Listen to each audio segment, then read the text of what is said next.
안녕하세요. 하나님의 말씀을 배달합니다. 요기요 큐의 김민호 목사입니다.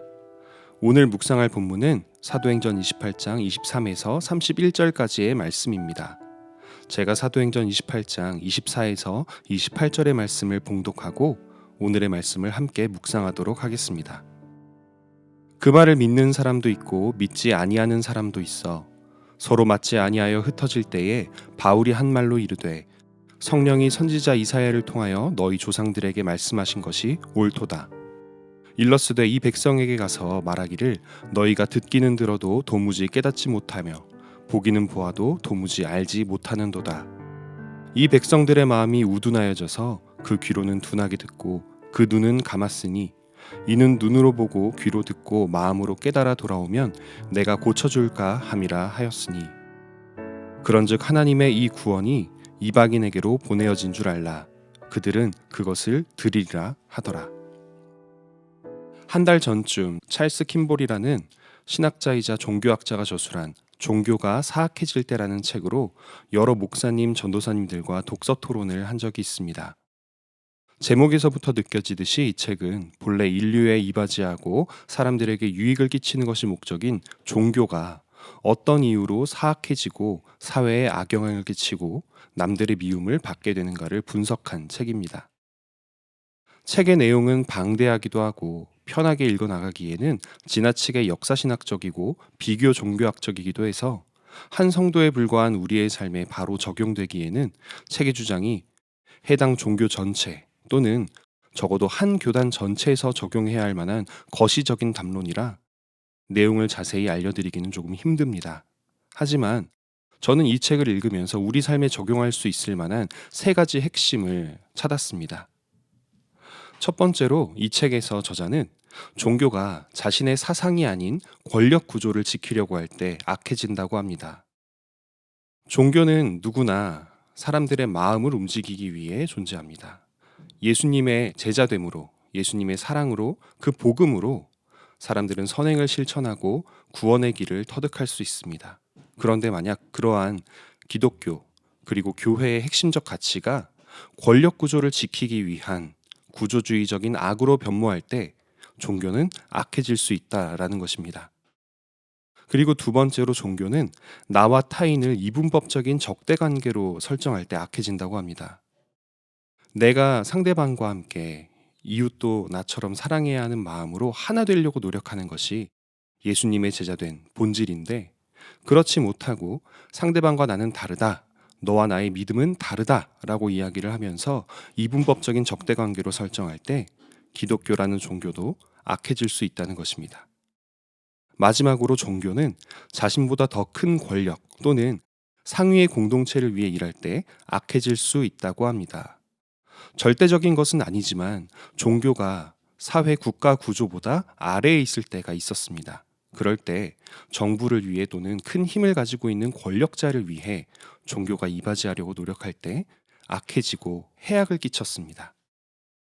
우리의 삶에 적용하였을 때 어떻게 적용할 수 있을까요? 종교가 악해질 때, 사실 그 종교가 악해질 때는 바로 그리스도인들이 악해질 수도 있는 순간입니다. 오늘의 본문에서 바울은 자신이 복음을 전했음에도 불구하고 듣는 사람과 듣지 않는 사람이 있다고 얘기를 합니다. 복음을 듣지 않는 사람이나 듣는 사람이나 알고 보면 이미 자신과 같은 하나님을 섬기던 사람이었고 성경을 연구하고 알던 사람들이었습니다. 그런데 성경을 알던 사람들조차도 그 마음을 열지 않고 들으려는 귀가 없었을 때에는 결국 바울이 전한 복음을 튕겨내기만 할 뿐 그 마음에 심지는 못했던 것입니다.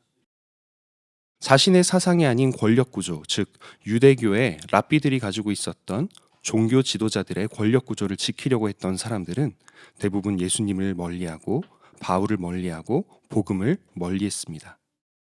두 번째로 종교가 나와 타인을 이분법적인 적대 관계로 설정할 때 악해진다고 했는데 실제로 이 당시 로마에 살던 유대인들은 유대교와 기독교 사이에 많은 갈등을 겪었습니다. 바울과 예수님의 제자들은 예수님께서 바로 그리스도이시고 우리에게 구원을 주신 메시아라고 이야기를 했고 유대인들은 그것을 믿지 않았기 때문입니다. 그렇기 때문에 이들 사이에 있었던 갈등으로 로마가 시끄러워졌을 때 그리스도인들과 유대교 신자들 모두가 추방당하기도 했던 것입니다. 이와 같은 갈등과 분쟁의 모습은 결코 종교로서, 그리고 특히나 사랑의 종교인 기독교로서 올바른 모습은 아닐 것입니다. 마지막으로 종교는 자신보다 더 큰 권력 또는 상위의 공동체를 위해 일할 때 악해진다고 하는데, 바울이 사역하던 시절에 유대교 신자와 유대교 지도자들의 경직된 태도 때문에 그들은 복음을 받아들이지 못했고 예수님을 멀리했습니다. 바울이 전도 여행을 다니며 지녔던 태도들은 반대였습니다. 바울은 자신이 가지고 있었던 유대교 랍비라는 지도자의 권위를 내려놓고 그리스도인이 되어 복음을 전했습니다. 자신의 사상이 아닌 권력 구조를 지키려 한다라는 입장에서는 완전히 정반대의 행동을 한 것입니다. 예수 그리스도의 복음을 위해 자신이 가진 모든 것들을 내려놓았으니 말입니다.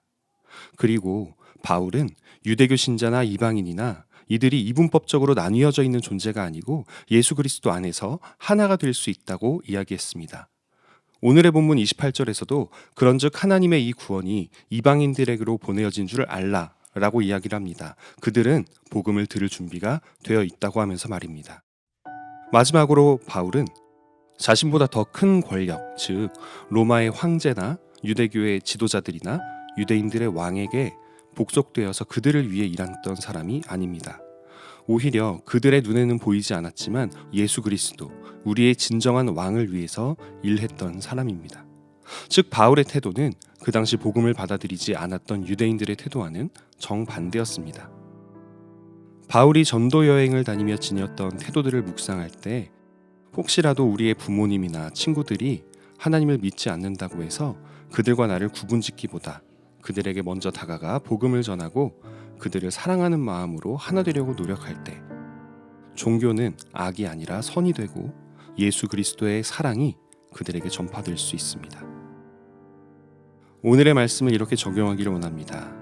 바울이 전도 여행을 다니며 지녔던 태도들을 묵상하고 우리도 그와 같은 마음으로 복음을 전할 수 있기를 다짐하고 기도합시다.